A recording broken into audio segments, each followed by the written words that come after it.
इस वीडियो के अंदर हम लोग बात करने वाले हैं form 15G specially for the PF withdrawal. जी हाँ, तो देखिए अगर आप पीएफ विड्रॉल कर रहे हैं, अगर आप अपना टीडीएस नहीं कटवाना चाहते तो ये आपको फॉर्म सबमिट करना पड़ता है।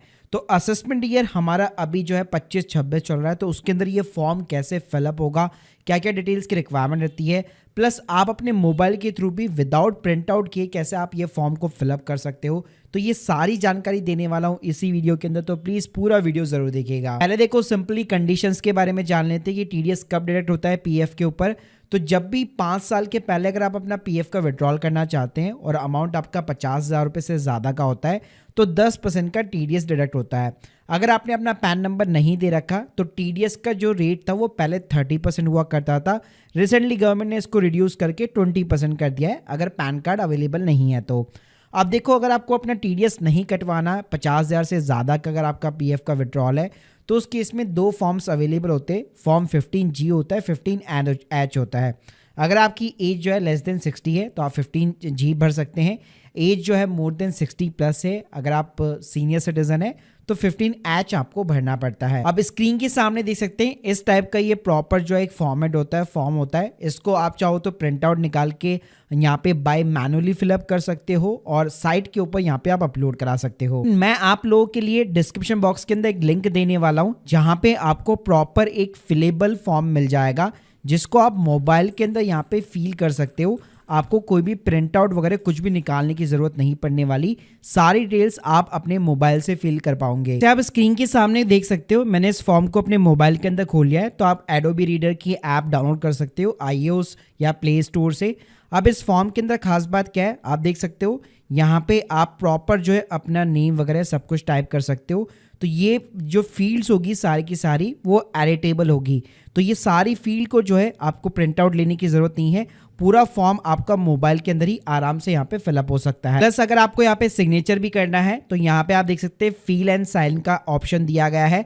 तो यहाँ पे आप बकायदा जो है अपना सिग्नेचर आराम से यहाँ पे जो है साइन वगैरह कर सकते हैं। इस फॉर्म के अंदर आप अपने सिग्नेचर को भी कहीं पे भी प्लेस वगैरह भी कर सकते हो आराम से। चलो अब बात कर लेते हैं कि इस फॉर्म के अंदर आपको क्या क्या डिटेल्स फिलअप करनी पड़ती है। तो स्टेप बाय स्टेप चलते हैं। तो सबसे पहले फर्स्ट फील्ड के अंदर आपको सिंपली अपना नेम डालना है। यहाँ पे पैन ऑफ असेसी के अंदर आपको सिंपली अपना पैन कार्ड नंबर डालना है। स्टेटस पूछेगा, ये आपका इंडिविजुअल रहेगा। यहाँ पे प्रीवियस ईयर पूछेगा जो कि एक फाइनेंशियल ईयर है, या अभी जो फाइनेंशियल ईयर हमारा चल रहा है वो अप्रैल 2024 से लेकर मार्च 2025 तक खत्म होगा। तो यहाँ पे सिंपली आपको 24 और 25 डालना है। अगर आप इस वीडियो को मार्च 2025 के बाद में देख रहे हो तो यहाँ पे आपको 25 और 26 डालना पड़ेगा।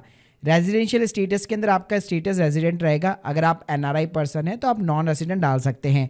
सिंपली नीचे आपको अपना एड्रेस डालना है। नेम ऑफ द प्रेमाइस हो गया, आपका स्ट्रीट नेम हो गया, एरिया हो गया, टाउन हो गया, स्टेट हो गया और पिन कोड हो गया और आपकी ईमेल आईडी हो गई और इसके अलावा आपका मोबाइल नंबर हो गया। इसके अलावा यहाँ पे 15 नंबर मेन क्वेश्चन है जहाँ पे आपसे पूछा जाता है कि पास्ट में आपने कभी भी इनकम टैक्स रिटर्न यहाँ पे फाइल की है। तो अगर आपने पिछले 6 सालों के अंदर कभी भी आईटीआर फाइल कर रखी है तो आपको यस बटन के ऊपर क्लिक करना है और सिंपली जो भी आपका असेसमेंट ईयर है जब भी आपने आईटीआर फाइल की थी वो असेसमेंट ईयर आपको मेंशन करना है। अगर आपने अपनी लाइफ में कभी भी आईटीआर फाइल नहीं की है तो इस ऑप्शन को आप नो रख सकते हैं। इसके अलावा नेक्स्ट कॉलम के अंदर यहाँ पे आपका एस्टिमेट इनकम पूछेगा जिसके लिए आप ये डिक्लेरेशन बना रहे हैं। तो अगर मान लीजिए आपका 1.5 लाख रुपए का पीएफ का विड्रॉल है तो आप वो अमाउंट डाल सकते हैं। यहाँ पे सिंपली आपको एक अप्रॉक्स अमाउंट सिंपली जो है इंसर्ट करना है। अगला जो कॉलम है उसके अंदर आपको अपनी टोटल इनकम डालनी है उस फाइनेंशियल ईयर के अंदर जिसके अंदर आपका पीएफ का विड्रॉल भी शामिल होगा। यानी अगर मेरा 1.5 लाख रुपए का पीएफ का विड्रॉल है तो 1.5 लाख रुपए मेरी कुछ और अदर इनकम भी है, जैसे आपकी सैलरी की इनकम हो सकती है, आपका बैंक का इंटरेस्ट हो सकता है, डिविडेंड की इनकम हो सकती है। तो ये सब कुछ मिला करके अगर जो बेसिक एग्जामिनेशन लिमिट है हमारे इंडिया में न्यू टैक्स रिजीम के अंदर वो भी राइट नाउ 3 लाख रुपीज़ है। तो 3 लाख के नीचे तभी आप इस फॉर्म को फाइल कर सकते हैं। अगर आपकी 3 लाख से ज़्यादा है तो इस फॉर्म को फिलअप करने का कोई सेंस नहीं बनता है, आपको टीडीएस यहाँ पे डिडक्ट करवाना ही पड़ेगा। तो यहाँ पे जैसे मैंने 3 लाख रुपए डाल दिया और यहाँ पे मैंने 1.5 लाख रुपए डाल रखा है, इन दोनों के बीच में डिफरेंस हो सकता है, कोई दिक्कत नहीं है। इसके अलावा अगला जो कॉलम होगा 18 कॉलम, यहाँ पे ये पूछा जाता है क्या आपने इस फॉर्म को पहले कभी यूज में लिया हुआ है या कहीं और जगह आपने यूज में ले रखा है। जैसे अगर बैंक की एफडी की बात करूँ तो वहाँ पे 40,000 के ऊपर अगर आपका इंटरेस्ट है तो टीडीएस वहाँ पे भी डिडक्ट होता है। तो बैंक में भी सेम आपको फॉर्म फाइल करना पड़ता है अगर आप टीडीएस बचाना चाहते हैं। तो अगर आपने फाइल कर रखा है तो आप यहाँ पे मेंशन कर सकते हैं, वरना सिंपली NA यानी नॉट एप्लीकेबल आप डाल सकते हो।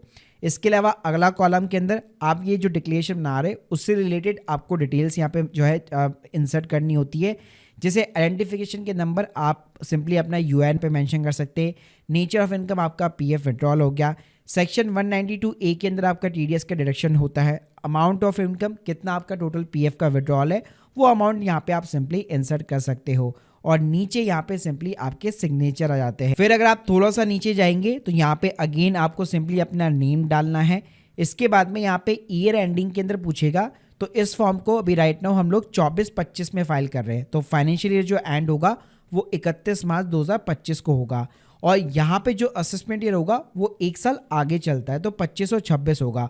अगर आप इस वीडियो को मार्च 2025 के बाद में देख रहे हो तो ये 31 मार्च 2026 हो जाएगा और ये जो असेसमेंट ईयर है वो 26 और 27 हो जाएगा।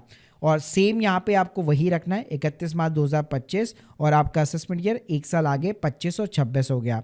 इसके अलावा सिंपली यहाँ पे आपको अपना प्लेस डालना है, अपनी डेट डालनी है और सिंपली यहाँ पे आपको अपने सिग्नेचर करने हैं। अब इस फॉर्म के अंदर अगर आप देखेंगे तो यहाँ पे बेसिकली 3 पेज होते हैं, लेकिन जो पार्ट सेकंड वाला होता है वो आपको फिलअप करने की जरूरत नहीं है। आपका काम क्या है, सिर्फ आपको पार्ट 1 फिलअप करना है, नीचे सिग्नेचर करना है, डिक्लेरेशन फिलअप करना है और वापस आपको सिग्नेचर करना है।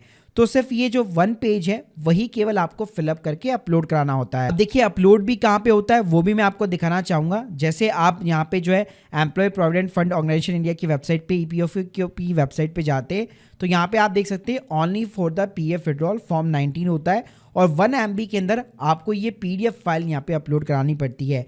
तो जैसे आपका फॉर्म रेडी हो जाता है, ये form already under the 1 MB है, सिंपली आप अपने फॉर्म को अपलोड करवा सकते हो। बाकी अगर आपके पास में प्रिंटर की फैसिलिटी है तो बहुत ही बढ़िया बात है, ये लिंक भी आपको डिस्क्रिप्शन बॉक्स में मिल जाएगी। सिंपली इसका आप प्रिंट आउट निकालिए और जो चीज़ें मैंने बताई है आप सिंपली पैन से फिलअप कर सकते हैं और इसका स्कैन कॉपी अपने मोबाइल के अंदर स्टोर करके सिंपली आप अपलोड करा सकते हैं। इसके साथ मैं बताना चाहूँगा कि जिन लोगों का TDS यहाँ पे डिडक्ट होता है वो अपना रिफंड भी क्लेम कर सकते हैं ITR फाइलिंग के टाइम पे, या लेट सपोज कई बार ये भी होता है कि अगर उनकी और कोई एडिशनल इनकम है तो 10% की रेट से अगर उनका TDS कटा है तो उनको अपनी जेब से भी एडिशनल टैक्स पे करना पड़ सकता है।